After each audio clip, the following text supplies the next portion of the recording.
All right, last one. And if I'm keeping track well, these questions should probably both come from chapter 12.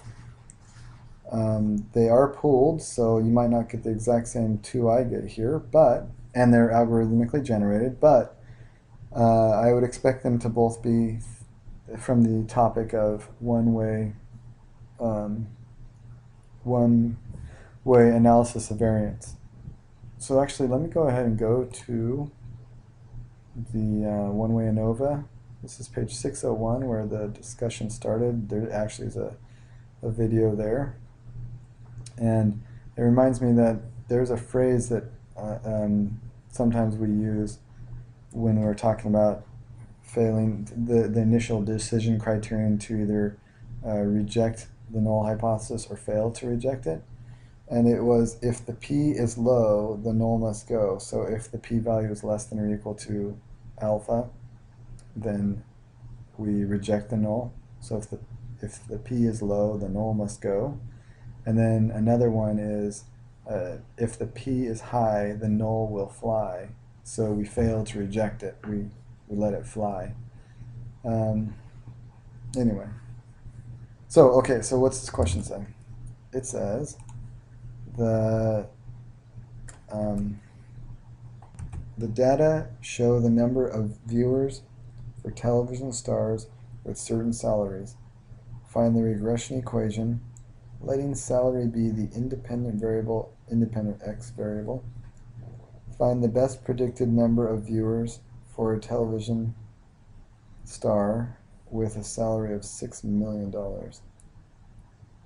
Is the result close to the actual number of viewers, 2.9 million? Use a significance level of 5%. Okay, so I gotta take back what I said. This is not a 12.2 type of question. This is still chapter 10, like 10.3. So let's go ahead and use some technology to run the calculations. I'm going to do stat, regression, simple linear, list 1, list 2. I'm sorry, I don't remember the significance level. 5%, okay, great. So we'll treat it like a hypothesis test here.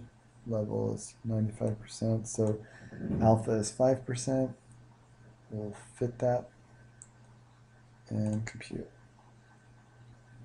So our line is going to be 6.001.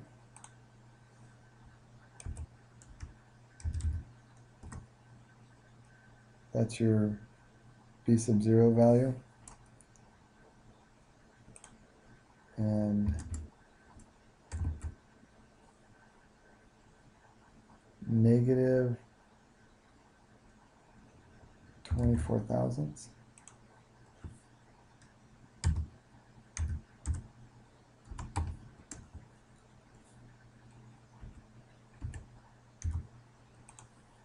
That's better. And by the way, I know that this is doing all the calculation for me, but I could have, if I really wanted to and had the time for it, which I don't during the test, I could have worked out the standard deviations of these sets. And obviously they have to find out the means, and then the standard deviation, and what else? And then I could do the rest of the calculations for the slope and the intercept. They're right here if you want to remember. One way that is, once I've got the R correlation coefficient, I take the sample standard deviation of the y's over the sample standard deviation of the x's. Or I could use this if I wasn't working out R already. And then I would use that with those means that would have already had to be calculated to find out the standard deviations and do all that stuff. Okay, so there is my line. What is the best predicted number of viewers for a television star with a salary of $6 million? Well, good question. Does the linear regression line graphed from the scatter plot fit the points very well? I didn't really look at the scatter plot, so let me go ahead and look at it. Whoa! It's kind of lousy, actually. Just for fun, let's check the R value too. So we've got 262 and a size of 8. We would need to have and a level of significance of 5%. We would need to be above 707. And we are not. We're way off. So there isn't correlation, linear correlation to speak of, which means that we can't use the regression line as a model. So we're just going to use y bar, and that would be the mean of the viewers right here. So let's go ahead and I think they list them here.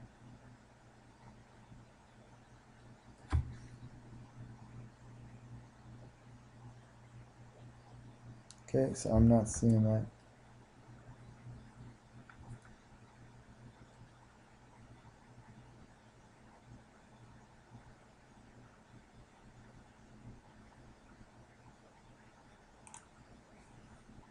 And I'm actually falling asleep while trying to make this video. Okay, so stats, column. I'll use those dependent variable right there. And all I need is the mean.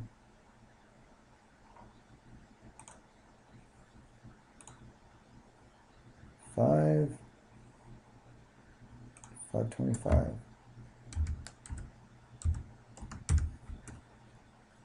So again, if we can't use the model, we just use the mean of the dependent variable. What is the result close to the actual number of viewers? 2.9 million. No.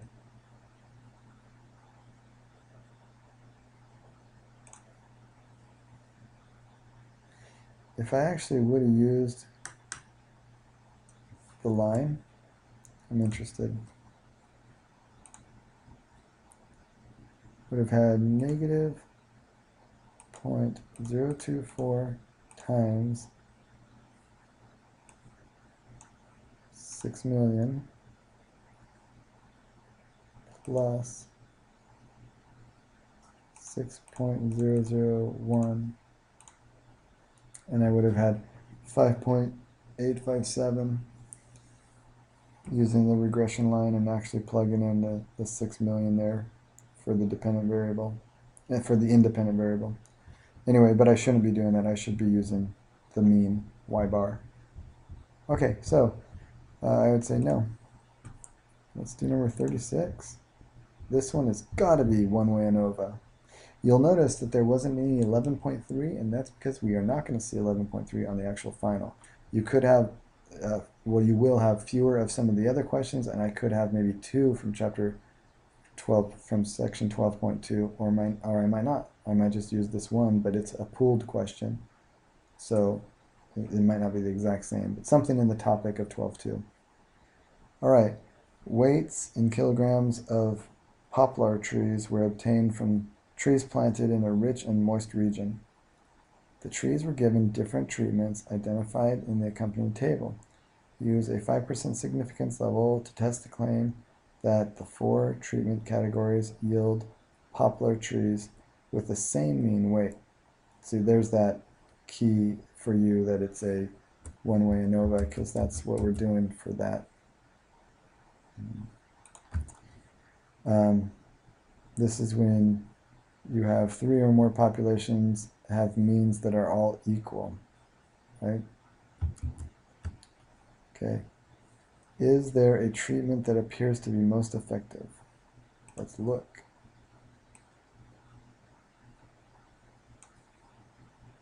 Okay, let's just go ahead and run it.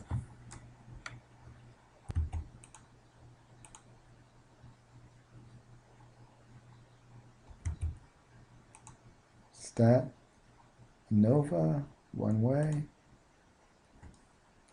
Okay. So we'll select them all here. And yeah, just keep everything else the same. So here is our F statistic. And there's the corresponding p-value already worked out for us. So let's go to the beginning. Determine whether the null and determine symbolically the null and alternative. Well, the null here is going to be our claim that they're all the same. And then the alternative would be if they're not all the same, at least one pair is different.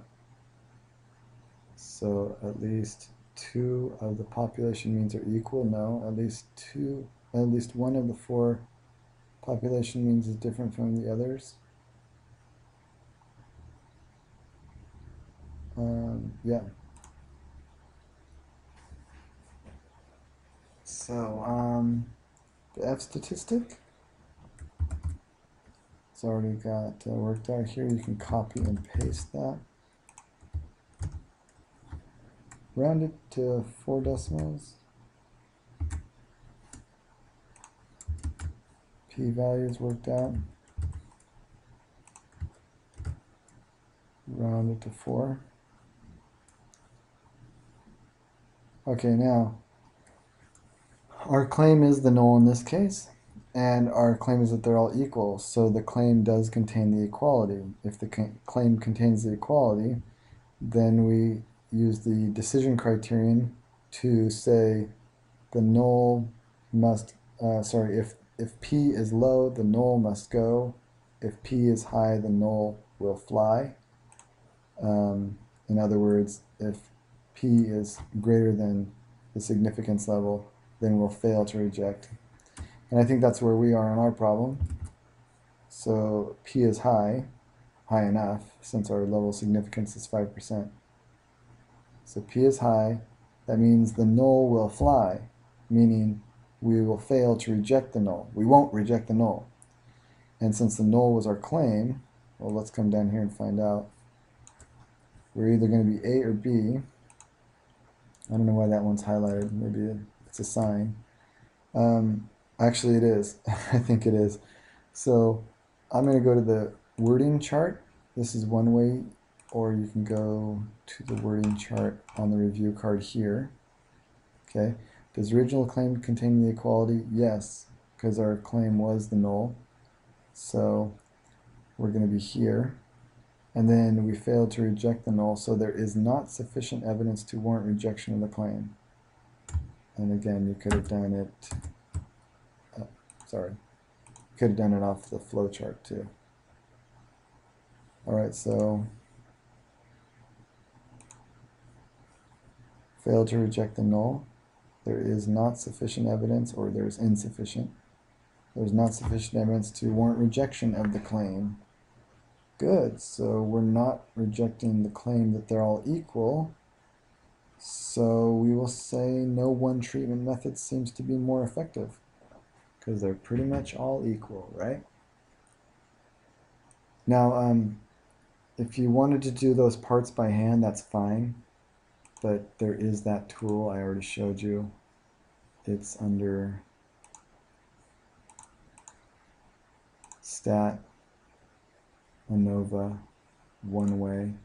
And you really have nothing to do except for just select all the ones that are going to be involved. And in this case, all of them were being compared, and it's going to be 3 or more.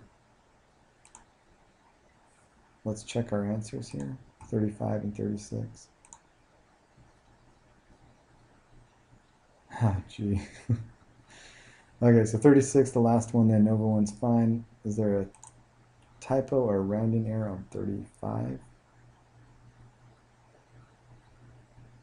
Right here. Yeah, round to 1 decimal. Gee, I think that's happened to me like 6 times now. So it would have been 5.5, and I've said this in probably every video at this point now, at least every time that comes up. Go through your final, and I will give points back. I will consider giving points back depending on what it is. I don't want to make any statement that sounds too general, but if it's something that's clear for me that I don't have to guess about, I can give points back, and if it makes a difference in the overall grade, I will make sure that that gets applied. Well, that's the final practice. We will not have any 11.3, and hopefully this will help you get ready. Good luck. Best wishes.